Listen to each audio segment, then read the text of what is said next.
Welcome to Healing Solidarity, the conference about reimagining international development. I'm Mary-Anne Clements, initiator of this conference, writer and consultant, and facilitator of the replenishment room. And in this conversation, I'm talking with Judithe Registre, founder of Inclusive Us and host of the Get Empowered podcast, on which I was recently a guest. I loved my first conversation with her for her podcast, and so I'm really excited to be talking to her again for this conference. In the conversation, we talk about the stories we tell about the people and places where we work and how they need to change.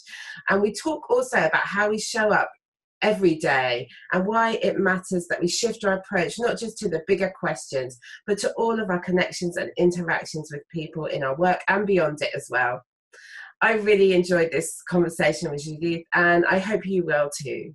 I'm excited because I'm here with Judithe Registre, who is a visionary leader with 15 years of experience working in international economic development, human rights, gender equality, and women and girls empowerment. And she's now working to achieve social and economic justice through story equity and narrative justice as the founder and chief narrative officer, which I love that name, of Inclusive Us. And they're a media platform that illuminates the power of people to create new narratives. In building this platform, Judith's goal is to achieve the action, investment, and empathy necessary to achieve economic and social justice across communities and nations around the world. And she's also the esteemed host of the Get Empowered podcast by Inclusive Us and a blogger and speaker. So Judithe was born in Haiti, raised and educated in the USA, and has lived and worked and traveled across Africa, Asia, Europe, Latin America, the Caribbean, North America, and the Middle East, and is fluent in 3 languages, which beats me: English, French, and Haitian Creole. And she's got an MA in philosophy and social policy. So it's great to be here with you. And I want you to make sure, tell us your name correctly.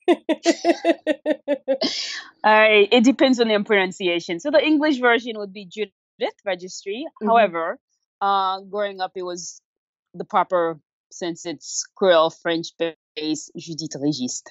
Sure. Okay. I'm sorry about my slightly rapey pronunciation. No, please do not apologize for the sound of our voice. It is the gift that's been given to us. Yeah, and with practice, we would make perfect, right? Yes. So I'm really excited to dive in and just hear a bit more about Inclusive Us, how it came about, and that brilliant title of Chief Narrative Officer, what that means to you as well. So where do we begin in terms of my work with Inclusivists? Growing up in Haiti until the age of 12 gave me like what I call a really good base for not only knowing who I was, but to actually transition from the US to living in a new country. I always say that 12 is a good age for a child to move because you're young enough to adapt to a new environment and sort of like integrate with ease, but also have a good base in remembering who you are and where you come from. And so I think for me, when I first came to the state, it was an interesting experience in transition. Mm-hmm. And that transition gave me a base to, as Haitian in the 80s, there was a great deal of HIV/AIDS first came to, I guess, the U.S. national consciousness. And there was a strong link to Haiti and HIV/AIDS. And the idea that you were Haitian, you therefore had AIDS. Right, I didn't fully understand this whole concept of narrative and framing and how a group of people is associated based on one frame someone have heard because they don't know a lot about that place. And so that gave me the first base in terms of the power of stories and the power of narratives in terms of creating assumption that impacts our experience and perception of our experiences. So that was like my first basis. But the thing that really got me was my work in Eastern Congo, where I worked with survivors of conflict and war. And rape has been a key challenge of the conflict in Eastern Congo. And any place where there's been conflict, violence against women have been part of that conflict. Right. And the international community, mainly the mainstream media, frame Congo as the rape capital of the world. And I Yeah. remember one woman saying to me once, like, that term for people who've never been to Congo and all they hear about is the rape capital of the world, not only shaped the issues in terms of the international community's commitment to actually generate attention and funding to their work, but it also impact us Yeah. who are Congolese living in this space. And so it's been a long journey and breath to sort of to get me to sort of like this whole idea of the role of narrative, the essential role of narrative alongside of the issues that we're trying to address, not only in the international development sector, essentially across every single areas of work. Yeah. So that's sort of like a background, sort of like my journey in narrative justice and story equity as a necessary, not just a necessary project for our work in international development and international in social justice at large, but it's an imperative work. It's imperative that we actually address this particular issue alongside our efforts for economic and gender and all the social issues that plagues our world. Yeah. So that actually multiple stories are like a key outcome as well as just a technique, right? Yeah, I mean, think about it, right? It's sort of like when we continuously frame people in Africa as poor, conflict ridden. You've never been to Africa. What is your association of people from Africa? Right. That they are poor. Like, there's no seeing them outside that frame that people know them. There's not, like, it's creating that nuance of who we are as human being. I mean, Yeah. if when I think about the US, if the world framed the US purely through the poor areas the US would be, we wouldn't think about New York, San Francisco, and Silicon Valley, would we No. now, right? We have this Right. exactly, right? So if you think about London and parts of the UK that's extremely poor, and that's all you think about the UK, like, you've never been, what would you know about the UK, right? Yeah, So it's the absolutely. same idea. It's not radical. It's just really putting the light on the issues and how it impacts. And I think for Black, brown people and people who are historically been excluded, who have not been part of shaping of the stories about them in their communities, that's particularly, important that we actually consider that. Yeah, absolutely. And how do you think it shows up in international development when we forget to do this? Because I certainly think it's something that I see us forgetting to do. And sometimes also, I guess we capitalize on those sort of single stories. Well, I don't think so much we forget to do it. It's not part of our consideration because we are doing it every day, right? Yeah. How do we raise money? We raise money to a series of images and stories and videos about, the typical Black African child, big belly, fly on the face. Yeah. I mean, that sort of frame of the African child. Yeah. It's so pervasive in global consciousness that, if not for, I think, the role of what social media has given us is the fact that people across Africa, people with African background can begin to sort of like put forth new images of the continent, right? And so I think for even our good intention to actually spot the light, on the level and extremity of poverty in a given culture and environment, what we do is basically reinforce a certain frame of the people in that community. So wherever you show off, if you're Black, if you're from Africa, the questions will always be like, whether you live on trees, like these sort of colonial frame of the continent have not shifted. But what is shifting is the number of people who are part of the continent who are framing new narratives of the continent. This applies for all places, right? And I think the work of international development has been about showing the desperation of poverty, showing that, we are savior of these forsaken, lost, hungry people. And that discourse has outlived its usability, right? It was never usable, but I think now more than ever, we have to fundamentally transform that narrative of the issues, and recognizing that part of that narrative has been the perpetuation, reinforcing of a certain frame of those places, which in fact I think have not served the core mission of our work. Yeah, they don't serve long-term change, just fundraising in the immediate kind of sense of trying to get money together. So like trying to think positively in terms of people in the sector who might have a sort of idea about this but haven't a clue what to do about it, or might be thinking like, yeah, but we still need to raise money. Like, what do we do? What needs to change, and what might be some of the solutions you would think of suggesting? Well, I think, we have to challenge ourselves. So the problem is not just in the images in the story we tell of those communities. I think the challenge and problem is also in us, right? It's in us, in the us and them. It's in us in the way that we engage with, our power, status. We need to transform our own fundamental ideologies and our engagement with communities, right? And I think that sort of simple act takes very little in us to actually do that, right? So when I think about sort of like big companies, what are they selling us? They're selling us what is possible for the product that we are buying.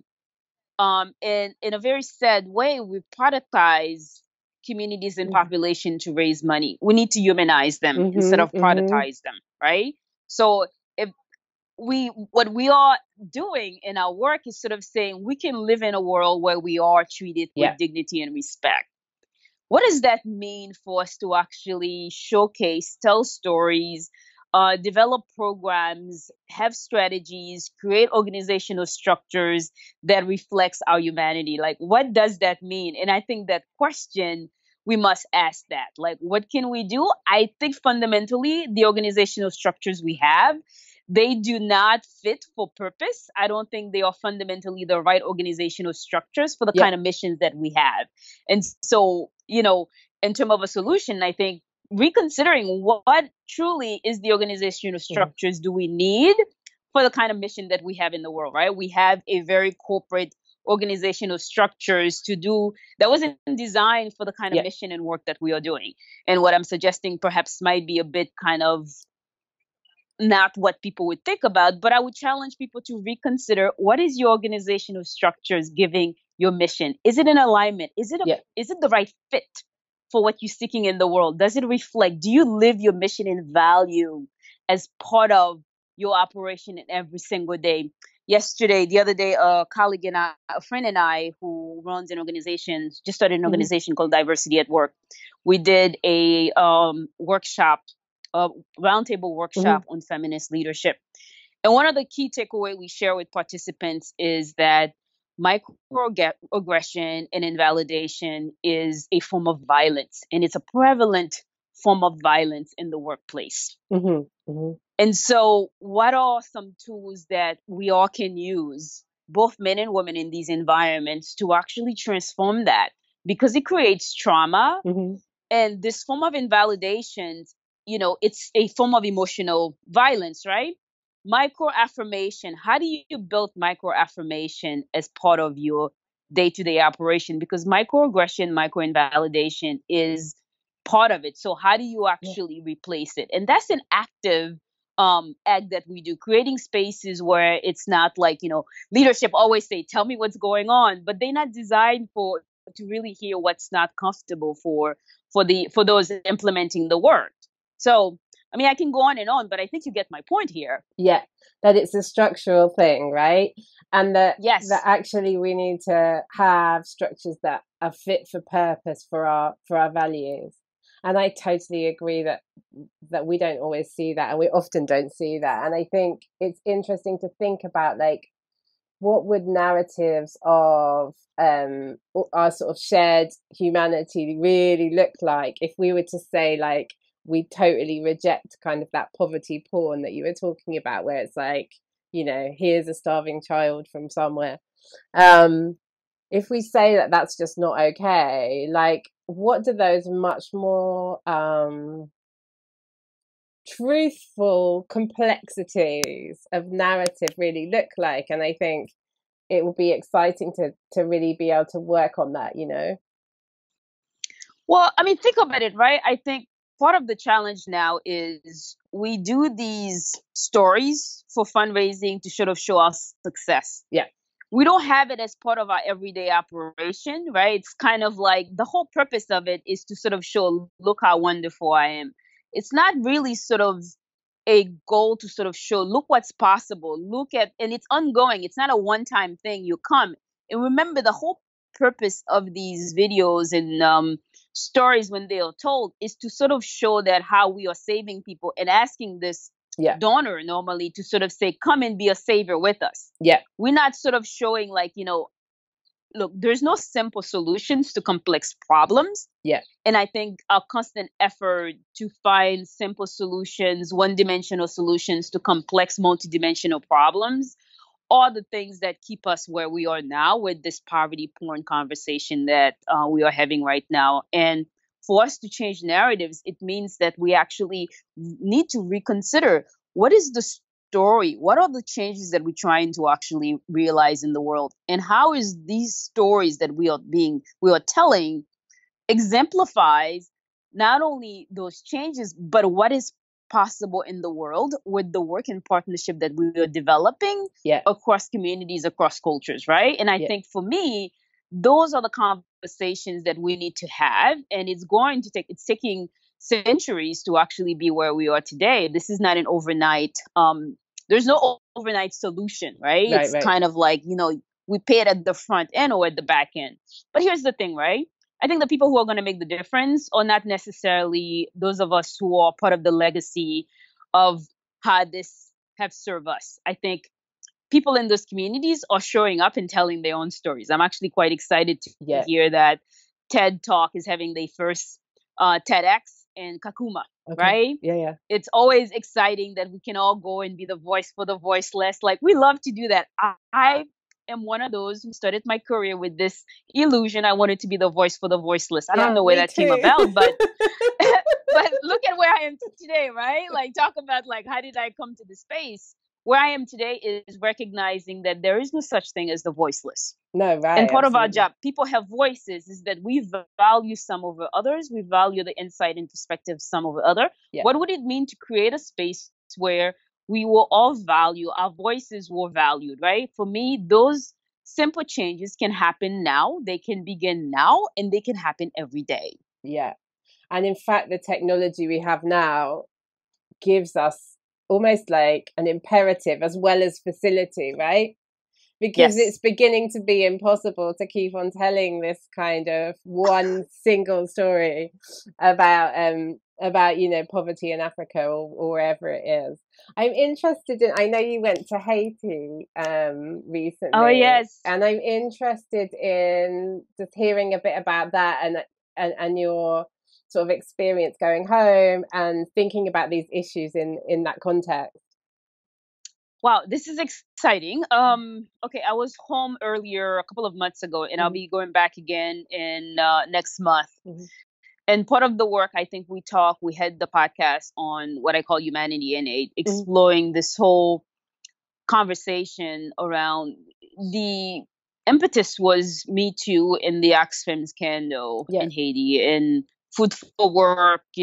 There's been lots of challenges, and the Me Too movement in the U.S. has raised visibility in our sector in the international development. So part of what I'm doing right now is looking at what I call, I don't want to call it a campaign. It's sort of like a mini project exploring new lens and a new understanding of what would it means to have humanity and aid, taking Haiti as a case example and really working across groups and population in their relationship with the international communities and players, their relationship with the Haitian government. Like, the people in the population, we say we serve them, we represent them, but we rarely create space for them to actually be heard and be understood. So part of the work is to look at what are the insight and experience, people's perception in Haiti through their own experiences. And I'm talking about the populations where a number of organizations are active, Mhm. to get a sense from their own lens and exposure, what has been the international community's relationship with the community, really told from the point of view of the community in terms of, say, for example, when this SUVs come in the community, what is your relationship? What is the true partnership Mhm. do you have with this international organization in your community? How does that work? What ways you would like to see them improve the relationship and how they engage with you? Mhm. What ways would you like to see the amount of money being spent in your community be used, right? Yeah. And so it's a conversation told from the point of view of the communities and the people impacted by these programs that we are raising funding for on the name of the community, and we are talking in the name of the community. So it's really creating a space and Yeah. building a platform for communities to actually be their own voices on the issues that impact them in the relationship they have with the international community. I think that's a really interesting idea and something that hopefully other people are going to be able to learn from as well. Because I think for years it slightly bugged me that there's this, it's not just that poverty porn sort of extracts this concept of people being helpless, needing saving, and all of that stuff, but also that we fail to tell the story of the linkages and partnerships and relationships that are actually crucial to anything that most development and aid organizations are doing. So it's almost like we posit ourselves in fundraising as like we're the savior of this child, when in fact there's a whole chain of relationships that means that maybe we can slightly support them in something or whatever it is, right? And so I think anything that is able to illuminate some of that a bit more is really important. And even if it means, right, it's not so easy to fundraise, I think actually the value shift that it would hopefully promote amongst people that see that is as important as resources in many ways, Well, the other piece to it for me is a recognition that we infantilize populations, Mm-hmm. right? Yeah. We know best, we understand, and when the space is created to speak, for them to speak, we kind of like package it like it's a child. I mean, those realities are real, right? Absolutely. I'm not gonna be confused, and I think even people with the best intention in this space, come at it in a place like we know best, right? Yeah. I think we've That being all done so, it, right? yes, we all done it. And, I'm as guilty of this as anybody else because I work but for international organizations in my career. But for me, I think we are at a point right now where I feel it is imperative for us to really consider if changes are going to happen, it cannot be the same old method. It cannot be the same approach. It Yeah. cannot be the same voices. Yeah. And so part of that transformation fundamentally require the people being their own actors, right? Mm-hmm. People shaping the stories that they see as relevant from their own experiences. And I think it's going to take some time for us to be here, but thankfully the way that technology has designed itself, and we've spoken about this previously, Mm-hmm. it would be interesting, and the time may come, and it may be happening in some places right now, where organization will get to review projects in their communities without, in the same way you get to review a restaurant, Right. right? Right. In Right. a way that we can begin to engage with people on part and respect, right? I think part of what's lacking is a respect, because power is a fundamental mechanism from which every relationship and operation is carried out. And Yeah. how do we redefine power and properly place and allocate power and respect? And that for me is respect for the community, respect for the people in the community. Yeah. Absolutely. Yeah. And yeah, I couldn't think what I was going to say then. But yes, it's basically yes. I think that it's sort of like the change that you want to see, and I want to see it too, is like it's really radical in many ways in terms of our conception of ourselves and who we are as people working in the development sector. And I wanted to just sort of be devil's advocate for a minute and say, like, is there a role for us in this what is the role for a person located in, kind of the global north, however you want to define that? Is there a role for us? And if so, what is it in this conceptualization where we're genuinely giving away power and, maybe not even giving away power, allowing power to be where it should be, however you would phrase that? So let's reconsider the way we sort of like giving away power, right? Yeah, I mean, I I didn't like that either when it came out. I mean, we've had this conversation, and you know how I feel about this whole like giving away power. And I think that is the frame of mind that we are stuck in You're terms right. of like Yeah. having to give away power versus recognizing not only the power that exists in us, that we're not giving away power. In fact, we never, there's no giving away power, right? And to the extent that we can actually have real power is to recognize that other people have power, right? Yeah. And so I think that sort of frame, and I think that is the stuck, right? We are That like is, stuck with this idea because of it like came we would out have of me, and as it came out of me, I thought, what am I saying? But it's important, and it right? came out of you at that point where we're talking about like how do we transform, and reimagine the space, right? So exactly. reimagining the space is a reimagining of what power means. It's limitless. Power is limitless. And if you don't recognize my power, I don't recognize your power. We fundamentally, none of us has any power. Yeah. Because we are at this place where we're just basically trying to, up one another. But the very work that we do in this sector is about recognizing people's humanity. And it may be my own definition of that. But what we say we are doing is really creating a space where people can like realize their full possibilities and their full humanity. And so that reimagining of the space and what is possible is really a reimagining of the definition and application of power. Yeah, okay. I'm with you.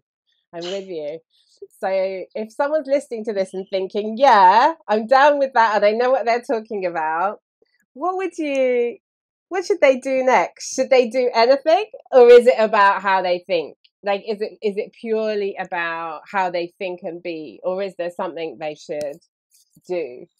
Does that make sense? I think it's both, right? Okay. Because once you think differently, you approach things differently, right? Your frame changes, right? So I think it's both about how they think and how they are being. Mm-hmm. Because once you change how you are being, your action naturally, there's a change to your action, right? Yeah. And so I think every day, so beyond sort of going out in the communities in the world where, people are, touched by poverty and inequality, I challenge you to think about how you're showing up every day in your relationship with a total random strangers, that we can practice what we call micro affirmation, micro love in our everyday interaction. If we can fundamentally embody those principles in us, I think our work eventually change, right? So I think it's fantastic. It's easy to just think about some change that needs to happen out there in the world, which is, I think, what we do in the sector. We think we above, like we somehow doing this mission work and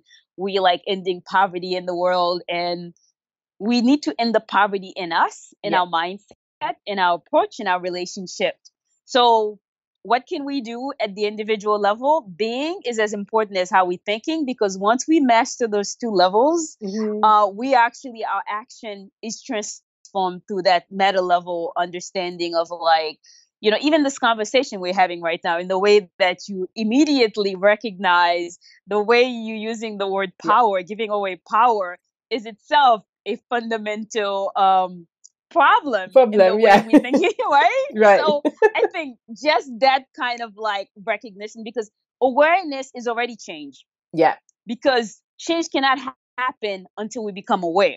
Absolutely. Unless it's forced upon us, in which case that we're doing things and whatever it is. But I think awareness is itself a powerful means of transformation.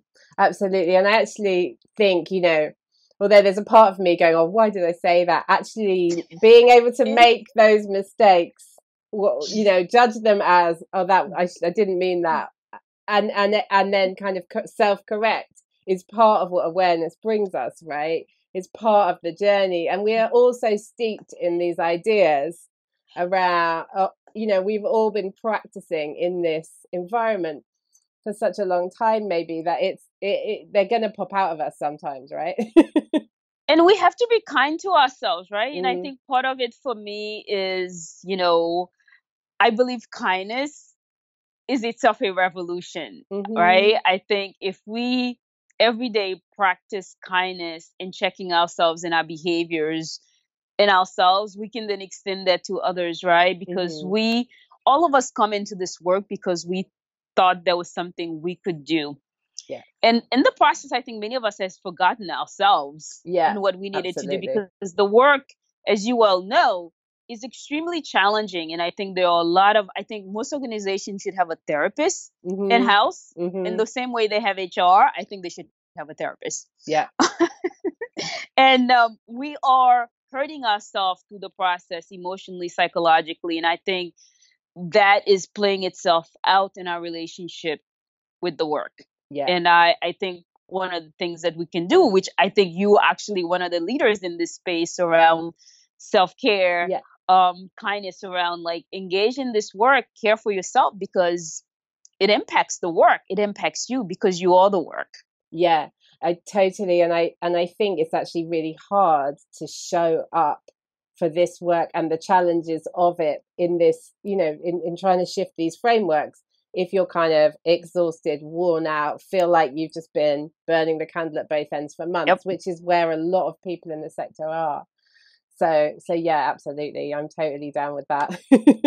So Yes. tell us a bit more about how Inclusive Us is kind of developing this work, like just practically, and what people should Hmm. know about that work. Wow. So this is a really good question, because I've been at this probably more than I've actually doing the work. So we're doing a couple of things right now. So the first sort of step, like in thinking about implicit bias, Mm-hmm. right? Implicit bias, narrative justice, story equity are all interconnected. And part of what we are doing is building not only a platform, a movement to sort of help people recognize and get the tools and have access to the range of stories and possibilities, to know that without explicit actions, we can't overcome implicit bias. Yeah. And how are we are doing that? A big part of the platform that I'm building, starting with, I believe podcast is a powerful tool. Mm-hmm. One, because at this time we are moving, everybody needs what I think is an audio strategy. Mm-hmm. I think podcasting is a powerful tool. I'm from an oral tradition, being Haitian.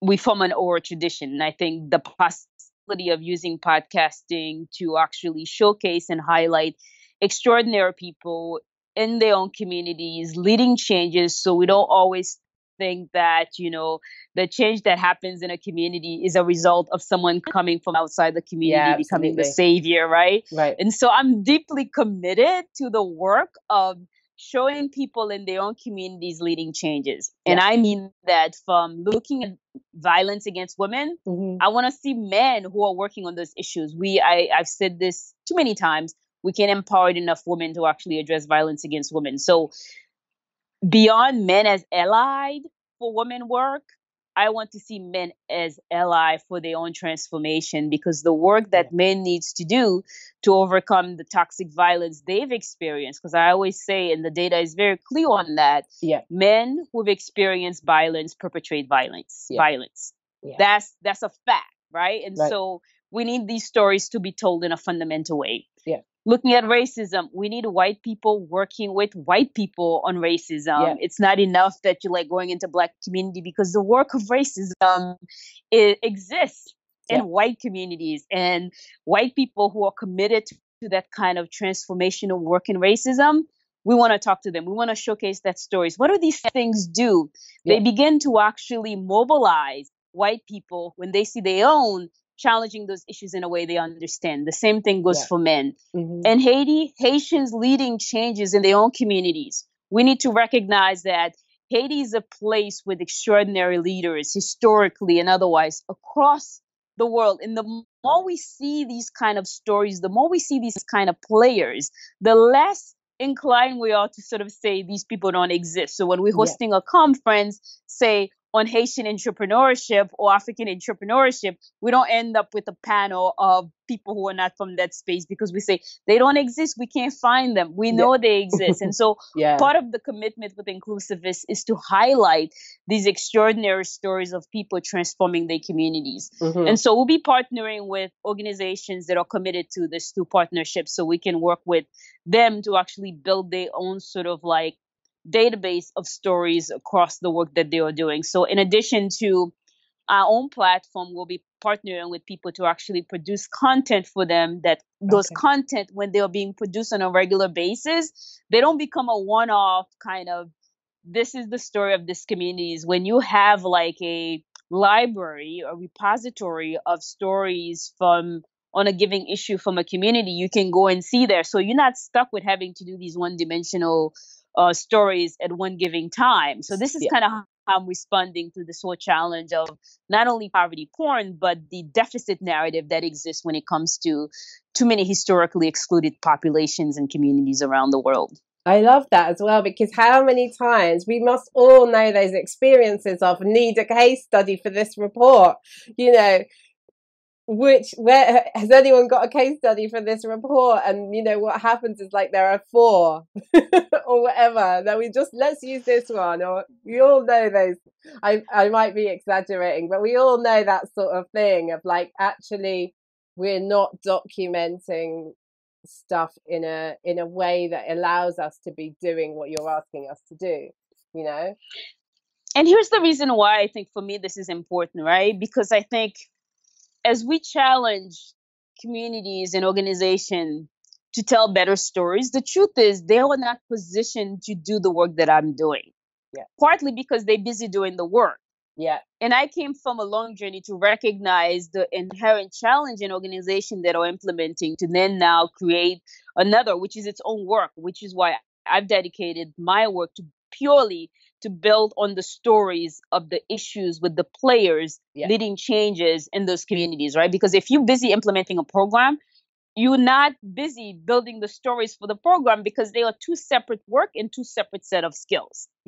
And so we need more, we in parallel. And I, you know, part of it, my work is to, you know, advocate for donors to recognize that investment need to be placed. We used to call it, there is the part of monitoring and evaluation, but I think building what I call stories that can transform or feed the algorithm, whether it's in social media or the world, is as important as the work, right? Because part of the problem and challenge with our work is that we've sold this deficit narrative to sort of say we need to do that work. And so that's the story that's been framed. And it's a one-time thing, we get funding for it. I think organizations and foundations should equally be funding the possibilities and transformation that's taking place. And it's a separate piece of work. And this is kind of like, you know, I think I'm new in this space, and you don't find any other organization uniquely dedicated quite in the same way to actually tell new stories in parallel to support the incredible work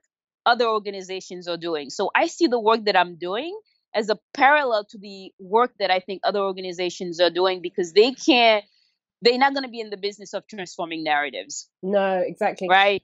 Yeah. And I think it's also interesting to think about, like, actually, even if they try to be, if they're doing the work, it's often really hard to detach from it enough to be able to tell the honest and true stories. And that whole thing comes up with evaluation around, you know, you write an evaluation and then the client says, actually, you know, I don't really want to tell that bit or whatever. We all know that happens, and it happens because the storytelling and the understanding of change is too bound up with the actual implementation of programs, and they kind of need to be separated in a more meaningful way. Yeah. And so often the evaluation is written by someone from somewhere else who comes in for 2 weeks and who then struggles to find the data, right? So you actually need that consistency of story as well. To make monitoring and evaluation meaningful, right? Yeah, and to keep people connected to, you know, the nuance of the issues, right? This is like to keep people connected and aware of the multiplicity and complexity of the issues, but in a way that can delight your heart, but also help you see the nuance of the issues. And I don't think it's fair to us organization to do that. And I think there should be others who are dedicated to do that. Again, it's a parallel work. It's not a work to negate other people's work. It's a work to actually really help us to actually move forward towards greater and greater progress of humanity. Yeah, brilliant. And I think about, and I was just thinking of an example of like in work on violence against women, that that the fact that often when you start doing work, you might then get higher rates of violence because there's backlash in the community. There's a sense of like women feeling more empowered, and then sometimes violence can increase, hopefully temporarily, and all of that sort of stuff.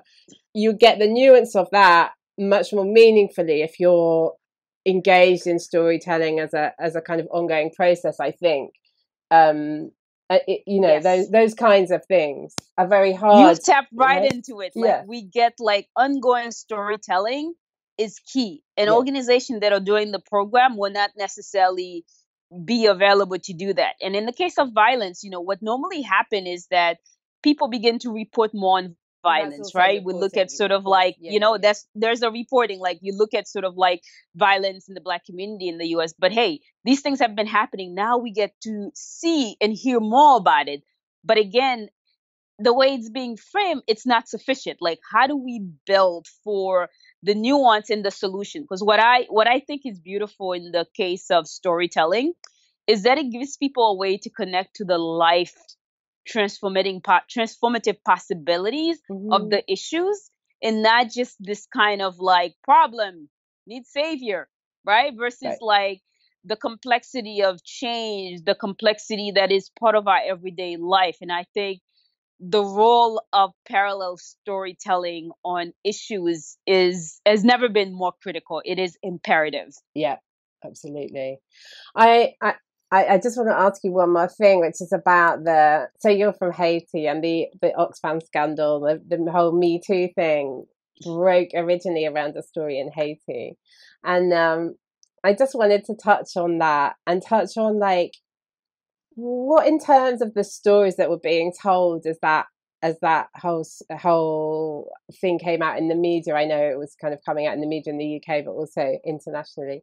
Like, in terms of story, what did you observe as a person from that context? Sorry. Well, I think there's a couple of things, right? I mean, both. So I'm from Haiti, and the majority, I've worked across complex conflict, Chad, Rwanda, South Sudan, and these kind of the prevalence of violence and the way that the Me Too scandal happened with the Oxfam situation is those kind of things when we were talking about earlier, the power. It's like, who's going to do what? Like, how do we value and respect the community? What space do we create so that this is not acceptable? We fundamentally don't have the level of respect for the community. So when the issues showed up, and I think in Haiti that was very clear, people kind of shook their head. I've spoken to people who work with Oxfam, who can testify, not publicly because these things get very complex for people's relationship, to say these things happen. And when it's happening by the very person who's leading the organization on the ground, who reports to whom? Right, absolutely. Right? Unless you have a culture of, and beyond no tolerance, I think unless you have a culture where this is not acceptable, it's not part of what we do, we've always protected leadership because, leadership is making decision about issues that they are guilty of or things like that. And so for a lot of people in Haiti I've spoken to who work both in the international community but also at the government level, is this environment where there is no lack of respect for the population. And that fundamental reality is, we're always ready to pardon people. We don't hear the population in such a way. And so when these issues showed up, there's protection for the perpetrators, right? But I think the bigger thing people are asking in my work, in conversation with folks in Haiti, is beyond shame and blame, how do we create an environment where we can work in collaboration? Like, people want to move beyond shame and blame, and I think we stuck right now in shame and blame, right? Absolutely. So how do we move beyond that? And there's a deep commitment for my people in Haiti about how do we move beyond shame and blame to create a space of partnership, but also to create a space of recognizing the leadership and expertise on the ground, so you can continuously create this dichotomy of external leadership with a great deal of resources being spent where nationally this money could be used in a different way, right? We talk about corruption with the Haitian government, but there's corruption with these organizations equally as bad. So corruption breeds corruption across both the national and the international community. And at the end, the people who suffer are the population that we are supposed to serve. But they suffer doubly, right? They suffer both in the abuse, they suffer in the fact that the resources that is being raised and being allocated on their name in their behalf never get to them. Right. And all people are looking for in a very, very basic way is like, let's figure out a way that we can do the work that you say you've come here to do. I'm ready to work with you to figure that out. Yeah. For me, that is like an incredible space for people to be. And what's nice is that people are very, I don't want to say forgiving. They recognize that change needs to happen. And they are ready to actually to make those changes. I'm not sure quite yet the international community is ready to do that because when businesses as usual, changing organizational structure takes time. Absolutely. But I think there are basic steps that organization can take. And one of them is begin to think differently how they engage with the community and the people in the community. Yeah. Yeah. And I love that you link it to that because I think that I've seen a tendency to focus on, yes, the important work of kind of policy and procedure and yes. Yeah. But there's something about what's the environment in which these things can't happen again, even if we might have the policies and procedures, but if we don't have the culture change, to me, things will keep happening. These kinds of things will keep happening. And we kind of all know that they can and do, right? And it's about, it's like, it's great to have the policies and procedures to act when they happen.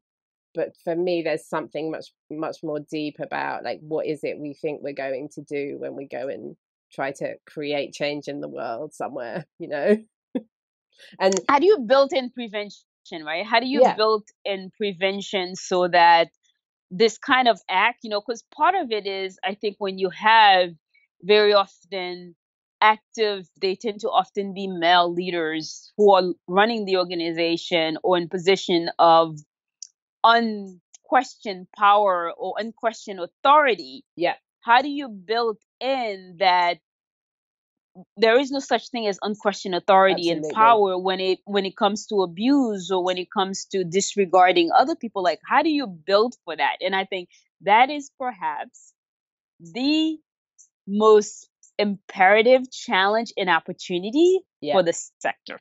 Yeah.